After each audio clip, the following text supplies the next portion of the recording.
Hello students, कैसे हैं आप सब। उम्मीद करता हूं आप सभी स्वस्थ और अच्छे होंगे। मैं हूं सूरज भटनागर और आप देख रहे हैं आपका अपना चैनल सूर्य बीएससी क्लासेस। मेरे इस चैनल पर आप सभी का स्वागत है। डियर स्टूडेंट, पिछले वीडियो में हमने बीएससी सेकेंड ईयर का एक टॉपिक शुरू किया था, linear differential equation with constant coefficient, यानी अचर गुणांकों वाली रेखीय अवकल समीकरण। इसका एक एग्जाम्पल हमने सॉल्व करके और आपको बेसिक चीज़ें सारी उसके अंदर समझाई थी, किस तरीके से कि इस इक्वेशन का हम सॉल्यूशन निकाल सकते हैं। आज के इस वीडियो में हम उसी टॉपिक को आगे बढ़ाएंगे। पिछले वीडियो में हमने देखा था कि अगर कोई हायर ऑर्डर की डिफरेंशियल इक्वेशन है तो उसका जो सॉल्यूशन होता है वो y बराबर C F plus P I का टोटल होता है, जिसमें सी एफ को हम कॉम्प्लीमेंट्री फंक्शन और आई एफ को इंटीग्रल पर्टिकुलर इंटीग्रल कहते हैं। तो पिछले एग्जाम्पल में जो हमने देखा था वो सी एफ निकालना सीखा था। आज हम एक ऐसा एग्जाम्पल लेंगे जिसमें सी एफ और पी आई हमको दोनों निकालने पड़ेंगे और क्या क्या उसका फॉर्मूला था ये आपको सारी चीज़ें समझाई थी। आज के इस वीडियो में भी जो भी आवश्यकता होगी उसके हिसाब से मैं आपको फॉर्मूला बताता चलूँगा। आपसे केवल इतनी ही उम्मीद है कि आप इस वीडियो को लास्ट तक देखेंगे और मैं जो समझाने का प्रयास आपको कर रहा हूँ वो आप समझने की कोशिश करेंगे। फिर भी अगर आपके मन में कोई डाउट रह जाता है तो आपके पास कमेंट्स बॉक्स है जिसमें आप लिख करके मुझे बता सकते हैं। आपका अपना कोई सजेशन हो मेरे लिए तो वो आप बता सकते हैं, जो हम सुधार कर सकते हैं अपने अंदर। तो चलते हैं अपने वीडियो की ओर और इस एग्जाम्पल को सॉल्व करने की कोशिश करते हैं।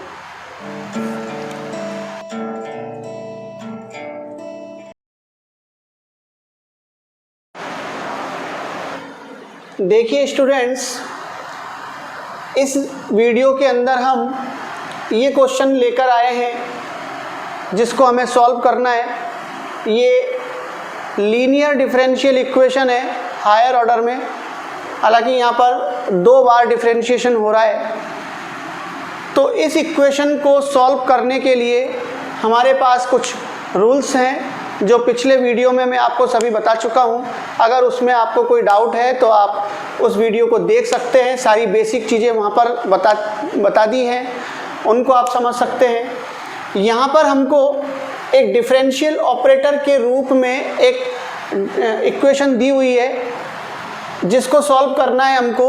तो इस तरह की जो इक्वेशंस होती हैं इनका solution C F plus P I equal to y होता है। तो जो भी इक्वेशन हमको दे रखी है हमें सबसे पहले उसका सी एफ निकालना पड़ता है, कॉम्प्लीमेंट्री फंक्शन निकालना पड़ता है। उसके लिए हमें एक एक्सिलरी इक्वेशन की आवश्यकता पड़ती है, सहायक समीकरण की ज़रूरत पड़ती है। उस सहायक समीकरण को हम लाते कहाँ से हैं कि जो ये इक्वेशन हमको दे रखी है इसके अंदर ही अगर हम d की जगह पर m ले लेते हैं, d की जगह पर m पुट करते हैं तो जो इक्वेशन हमें मिलती है वो एक्सिलरी इक्वेशन होती है, जिसको हम m के लिए सॉल्व करते हैं और m के रूट वहाँ से मिलते हैं और फिर उसके द्वारा हम सी एफ का मान निकाल सकते हैं। तो चलिए सॉल्व करने के लिए कोशिश करते हैं इसको। सबसे पहले हम एक्सिलरी इक्वेशन को लेते हैं।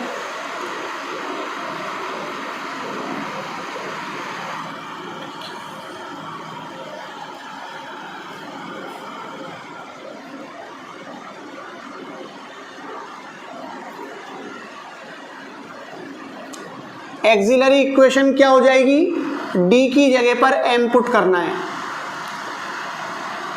तो d की जगह पर m पुट करेंगे तो ये हो जाएगा m स्क्वायर माइनस का 4m प्लस का 4 इक्वल टू 0 और साथ में q बराबर भी 0 लेके चलना है। जब भी हमको किसी डिफरेंशियल इक्वेशन के अंदर सी एफ निकालना हो तो सी एफ के लिए ज़रूरी है कि राइट साइड का जो फंक्शन है q उसकी वैल्यू हम 0 मान के चलें, क्योंकि सी एफ हमेशा इक्वेशन के लेफ़्ट साइड से निकलता है, लेफ़्ट साइड की टर्म से निकलता है और पी आई हमेशा राइट साइड की टर्म से निकलता है। इसलिए हम सी एफ के लिए q इक्वल टू 0 ले रहे हैं और d की जगह पर हमने m पुट कर दिया। अब इसको हम m के लिए सॉल्व करेंगे तो हमको ये मालूम चल रहा है, आप सब जानते होंगे, m - 2 का होल स्क्वायर ये है m-2 का होल स्क्वायर। तो यहाँ से हमारे पास m की वैल्यू आ जाएगी 2 और 2। देखिए m-2 को जब हम 0 के इक्वल करेंगे तो m की वैल्यू 2 आएगी और कोष्टक के ऊपर 2 घात लग रही है, 2 पावर है, तो हम ये मान सकते हैं कि जो ये फैक्टर है ये 2 बार है, 2 टाइम्स है, तो 2 टाइम्स ही m की वैल्यू आएगी। तो m की 2 इक्वल वैल्यू आ गई 2 और 2। अब इस इक्वल वैल्यू के लिए हमको CF निकालना है।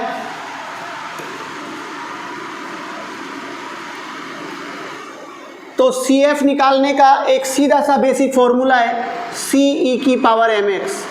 इसी में हमको m की वैल्यू पुट करके CF निकालना होता है। m के जितने मान आते हैं उतने ही पद आएंगे इस टाइप के। अगर m के सारे ही रूट डिफरेंट टाइप के हैं तो जितने टाइप के मूल हैं हमारे पास उतने ऐसे पद आएंगे।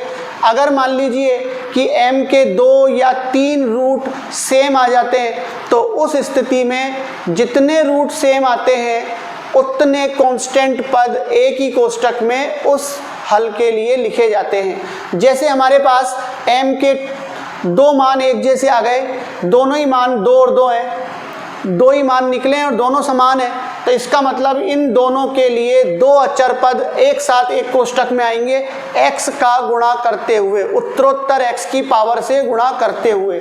जैसे 3 मूल अगर इक्वल हो जाते हैं m के तो 3 कांस्टेंट एक साथ आएंगे और x की पावर से गुणा करते चलेंगे उसको। तो यहाँ पर c की जगह पर 2 कांस्टेंट एक साथ आएंगे क्योंकि 2 मूल आर इक्वल, तो ये हो जाएगा C1 प्लस x C2। 2 मूल समान होने की स्थिति में 2 कांस्टेंट पद एक साथ आ गए। 3 मूल समान होंगे तो 3 कांस्टेंट एक साथ आएंगे तो वहाँ पर x स्क्वायर C3 और ऐड हो जाता। सारे अगर मान अलग अलग हैं तो सभी कांस्टेंट पद भी अलग अलग पदों में आएंगे। तो ये दोनों समान मानों के लिए तो कांस्टेंट आ गया और e की पावर mx में m की जगह पर जब हम ये 2 लिखेंगे तो e की पावर 2x हो जाएगा। ये दी गई इक्वेशन का CF हो गया। बिल्कुल निकालना आसान है। जो भी इक्वेशन दे रखी है उसमें d की जगह पर m पुट कर देंगे और m के लिए उस इक्वेशन को सॉल्व करेंगे और m के मानों के द्वारा CE की पावर mx से हम CF निकाल सकते हैं। तो ये तो हो गया CF। अब हमको निकालना है PI।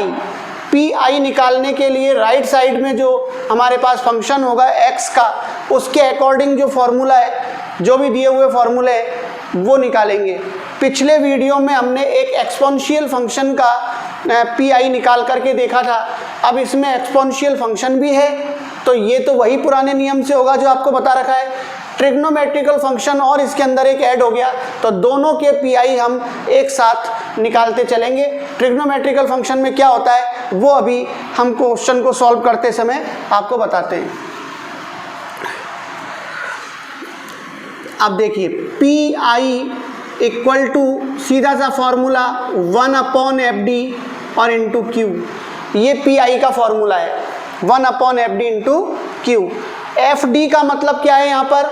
FD का मतलब यहाँ पर ये है कि जो इक्वेशन हमको दे रखी है उसमें D का फंक्शन कौन सा है। तो हमको ये इक्वेशन दे रखी है तो ये D का जो बीच में कोष्टक लिखा हुआ है D के पदों में यही FD है। Y नहीं लिखना है, केवल FD लिखना है। तो यहाँ से ये हो जाएगा 1/D² माइनस 4D प्लस 4। और जो फंक्शन है हमारे पास, अगर एक ही फंक्शन है जब तो बिना कोष्टक के आ जाएगा और अगर 2 फंक्शन है तो कोष्टक के अंदर बंद करके इसको लिखेंगे इस तरीके से। अब हमें क्या करना है, अब आप ये मान के चलिए कि ये एक ही क्वेश्चन के अंदर 2 क्वेश्चन आ गए। जैसे पिछले सवाल में e की पावर x के लिए हमने सॉल्व किया था वो एक क्वेश्चन हो गया, यहाँ पे 2 फंक्शन एक साथ आ गए तो अब हमको इन दोनों को अलग अलग सॉल्व करना है।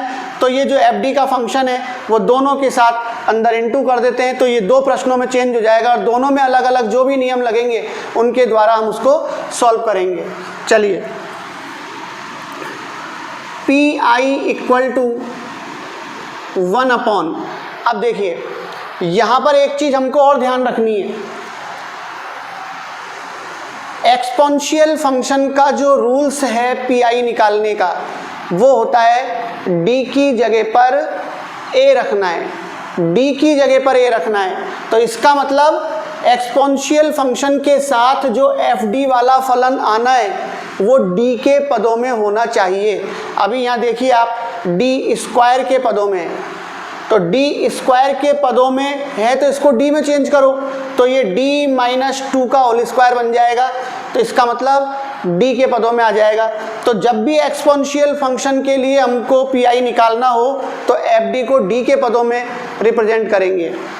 त्रिकोणमिति फलन यानी ट्रिग्नोमेट्रिकल फंक्शन अगर हमारे पास है तो उसके साथ एफ डी कैसा होना चाहिए? ट्रिग्नोमेट्रिकल फंक्शन के अंदर डी स्क्वायर की जगह पर माइनस का ए स्क्वायर लिखा जाता है।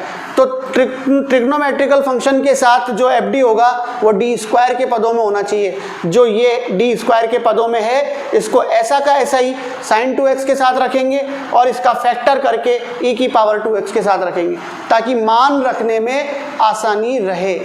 देखिए तो d माइनस 2 का वर्ग ये तो आ जाएगा e की पावर 2x के साथ, और 1 अपॉन डी स्क्वायर माइनस का 4d प्लस का 4 और ये आ जाएगा sin 2x के साथ। अब देखिए अगर एक्सपोनेंशियल फंक्शन में d की जगह पर a रखने पर अगर अपॉन वाली संख्या 0 हो जाती है तो हम नहीं रख सकते d बराबर 1 a। देखिए यहाँ पर e की पावर ax से अगर हम इसको कंपेयर करते हैं तो a की वैल्यू हमारे पास 2 आ जाएगी, और a की वैल्यू जब 2 आएगी और 2 को जब हम d की जगह पर रखेंगे तो 2 माइनस 2 से ये कोष्टक हो जाएगा 0। इसलिए इस पद में d की जगह पर 2 नहीं रख सकते हम।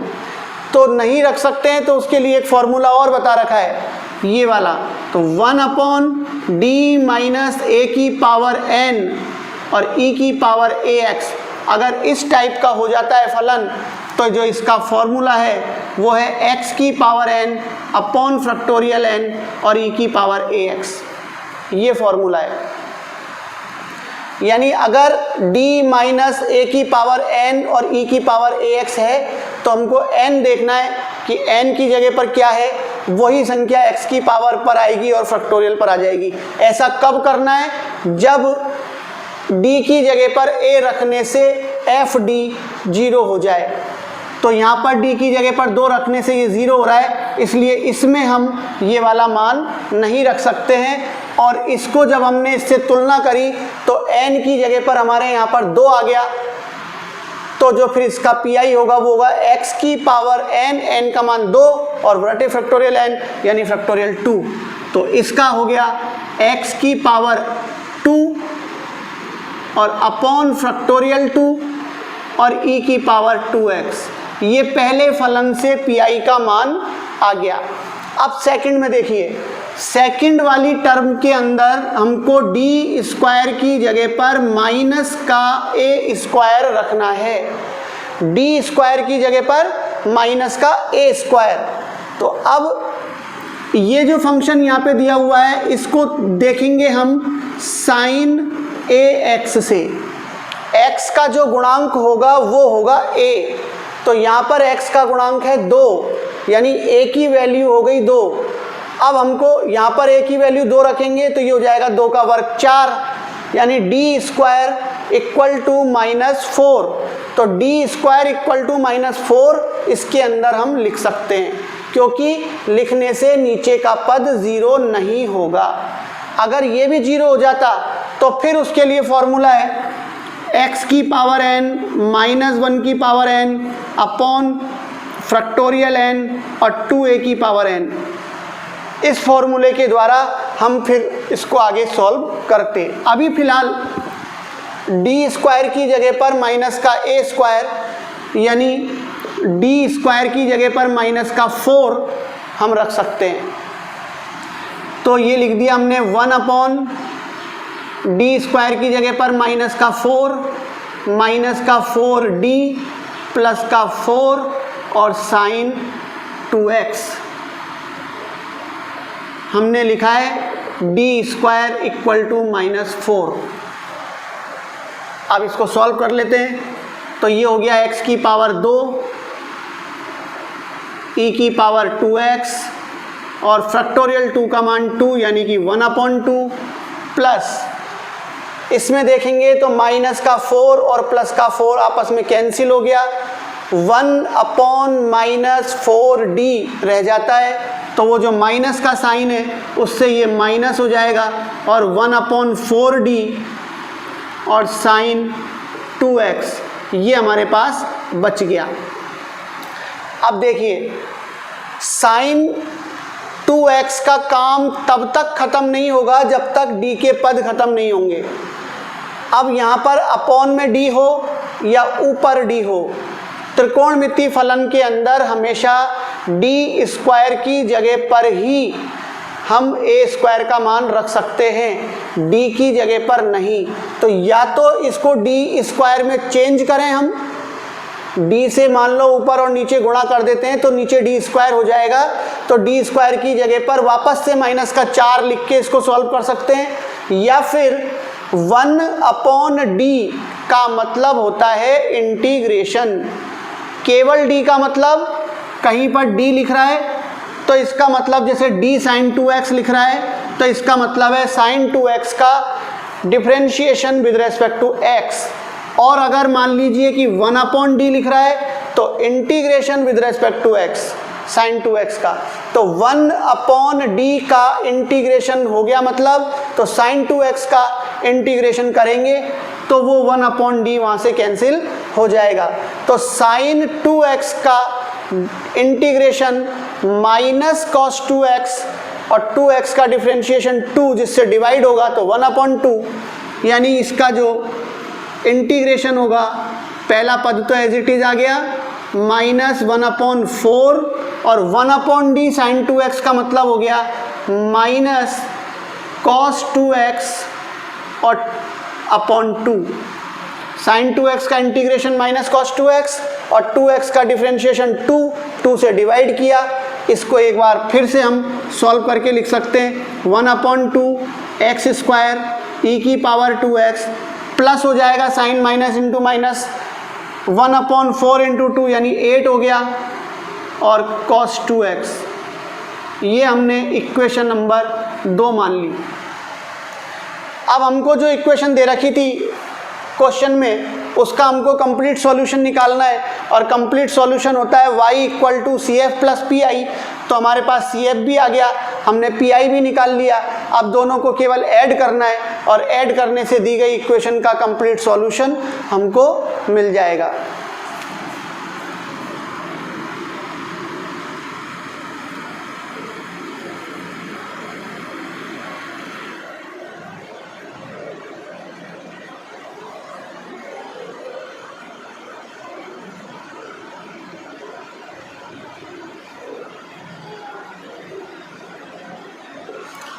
Complete solution of the given equation from equation 1 and 2, y = CF + PI। तो y = CF की वैल्यू हमारे पास यहाँ पर है C1 + x C2 e की पावर 2x प्लस PI की वैल्यू इक्वेशन नंबर 2 से 1/2 e की power 2x into x square plus 1/8 cos 2x। तो ये दी गई समीकरण का कंप्लीट सॉल्यूशन हो गया। इस तरीके से हम किसी भी प्रश्न को जो उसके अकॉर्डिंग फॉर्मूले दिए हुए हैं सॉल्व कर सकते हैं। अभी तक हमने एक्सपोनेंशियल फंक्शन और ट्रिग्नोमेट्रिकल फंक्शन को लेकर के क्वेश्चन सॉल्व कर लिए हैं। तो उम्मीद है इस 2 तरह के फलनों के जो भी प्रॉब्लम्स होंगी वो आप कर पाएंगे और उम्मीद है कि सब कुछ समझ में आ गया होगा। फिर भी अगर कोई डाउट रहता है तो आप कमेंट्स बॉक्स में लिख करके पूछ सकते हैं, तो हम उसको दोबारा से समझाने की कोशिश करेंगे। तो इस वीडियो में इतना ही। नेक्स्ट वीडियो में हम किसी और फंक्शन को लेकर के ट्राई करेंगे कि किस तरीके से और फलन अगर हो तो उनको कैसे सॉल्व किया जाएगा। अगर आप इस चैनल पर नए हैं तो प्लीज़ चैनल को सब्सक्राइब कीजिए और ज़्यादा से ज़्यादा शेयर कीजिए और लाइक भी कीजिए। Thank you.